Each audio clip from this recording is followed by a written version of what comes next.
عشان تعرفوا قد ايه انتوا مهمين وعاملين شغل بديع في المنطقة، حتى لو بندفع فيه تمن من مظاهر عنف في الشارع، مظاهر قبح، لكن ده اقل تمن ممكن يندفع. يعني خلوني افكر حضراتكم بالمنشط اللي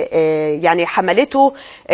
صحيفة الاهرام يوم 4 يناير سنة 1954، وكان عنوان هذا المنشط هو طرد سفير تركيا من مصر. وزي ما حضراتكم شايفين المنشط قدامكم بيقول في معرض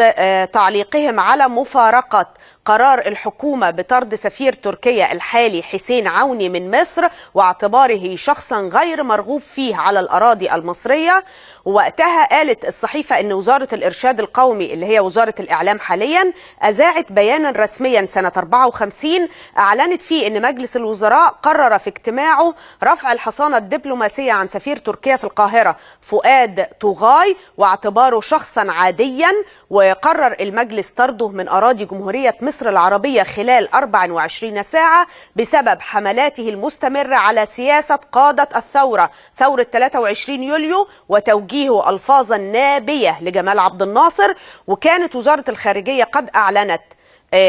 بالأمس أنها قررت الآن يعني قررت تخفيض مستوى العلاقات الدبلوماسية، وكأن التاريخ بيعيد نفسه مرة أخرى. خلونا نسمع ايه دلالة،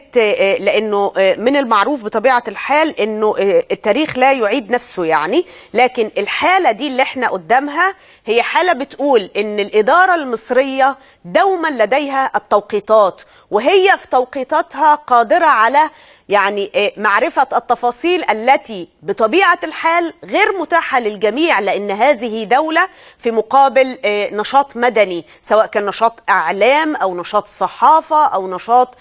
جماعات.